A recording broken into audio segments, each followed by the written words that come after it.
Peace be with you. Usually I make books in regards to what the Bible and the Quran say, but I'm also a physician. So today I wanted to talk a little bit about something that I see often on social media, and that is how pharmaceutical companies and physicians don't want to cure people. They don't want to help people. They only want to create customers.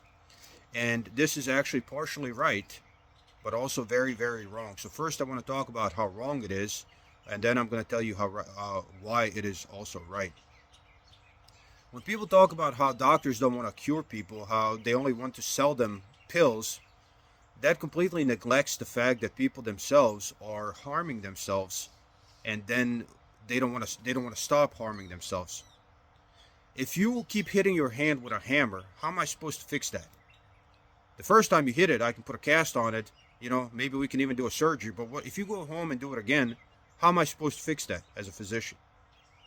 A lot of healthcare problems that we see in the United States of America are self-inflicted. Diabetes, hypertension, obesity, drug use, cigarettes, alcohol. A lot of those things, they're self-inflicted. And as long as you continue to live the way you lived, what brought that on, nobody can fix that. And that is why you're getting pills for the rest of your life.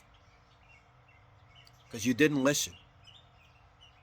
As a doctor, a lot of my efforts are spent trying to do counseling, trying to tell people what will harm them so they can stop harming themselves. It's like saying, hey, listen, you should really, really, really stop hitting your hand with a hammer, right? So when I have counseling about a diet, okay, you're pre-diabetic, you will have high cholesterol, you have high, blood pressure. These are the changes you should make. If you listen, then I don't have to give you pills, and I'm happy and you're happy. But if you don't listen, then I have to give you pills. How else am I supposed to fix that? So that is one thing. That is how it is untrue. People seek to divert their own responsibility for their health onto someone else and blame someone else for not fixing them while they continue to harm themselves. We can't fix that. So that as a patient, as a human being, you have to be responsible for your own health first. We're only here to help. We're not here to protect you from yourself. Although that is the expectation, seems like. But how is it true? That's the more important part. I'm going to use a few examples. Let's talk about STDs first. Let's talk about, the pharmaceutical companies don't necessarily give you STDs. You give them to yourselves. Sexually transmitted diseases, right? How do these things propagate, right? They propagate through disobedience to God, through fornication, right? People just sleeping around with each other, and the pharmaceutical company is sitting back hoping that you continue that behavior. They're happy with your behavior because that is multi-billion a year industry for them, right? Fixing HIV, herpes, chlamydia, gonorrhea, all of these things. They want you to be promiscuous. It's profit. If people changed their behaviors, just considering this sexually transmitted diseases epidemics, if people changed their behaviors and did what God told them and stayed in faithful monogamous relationships, then you would fix all STD epidemics within a generation for free. So you're going to sit here and blame pharmaceutical industries for not curing you while you can fix it for free just by behavioral change. So again, pharmaceutical companies want you to be disobedient to God and want you to partake in this vile behavior, this honorable behavior, so they can make money. You hate pharmaceutical industries? You want to give them a financial hit? Well, there you go. That's one way to do it.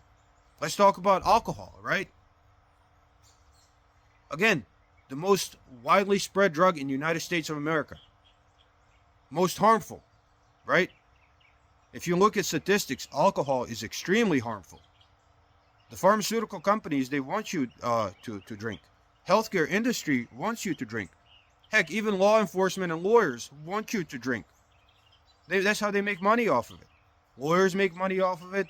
Your local governments make money off of the punishments. Prison companies make money off of it. The social strife and the violence, a lot of it is fueled by alcohol, more so than even drugs. All of these things are well known, and we as physicians And even God himself told us not to do this. And then we're blaming someone that, when you get sick from alcohol, then, you want somebody else to fix you, and then you even continue drinking. When your life is ruined by alcohol, you want somebody else to fix you, and you continue drinking. And this can also be, the same thing can be said about drugs. These companies that people blame, they make billions of dollars off of this. Not only the manufacturers and the distributors of this drug, but then the subsequent dealers or people who make money off of the consequences, right? The hospitals, the pharmaceutical industry, and the government. They all make money off of this, and they don't want you to stop. That is why you have marketing. So marketing is simply somebody telling you what you should do, right? Trying to create a desire in you, whether it's alcohol or whether it's fast food, or somebody is trying to tell you to do this harmful behavior. So that is how in your environment, pharmaceutical companies, marketing companies, fast food companies, drug makers, and when I say drug, I'm talking about alcohol in this instance. That is how they are trying to get you to do that. It's not that they are not wanting to cure you. They actually want you to be sick so they can make money. So they market alcohol to you. They market fast food to you. And even though we as doctors, we try to tell you not to do it, we don't have the same kind of marketing knowledge nor funds to convince you. So you follow them, even though on social media, then you post a picture how pharmaceutical companies just want to make money from you and not give you a cure. And you continue to do what's harmful to you and then blame somebody else that's been trying to tell you not to do that for decades for not fixing you. How about you stop? If I had if I had any kind of power, I would introduce true marketing for alcohol to show a cirrhotic patient vomiting blood in the ER and dying from cirrhosis, and so people can see what that looks like. I would show the pain and suffering that these people, the alcoholics, go through, the drug addicts go through every day on commercials.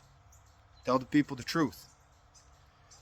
It is very, very bizarre that people are aware of the problem, and it's bizarre how they're responding to it. So you know what the problem is, yet you refuse to fix it, and basically all of this that's harming you is disobedience to God, because God told you not to use drugs. God told you not to overindulge in anything.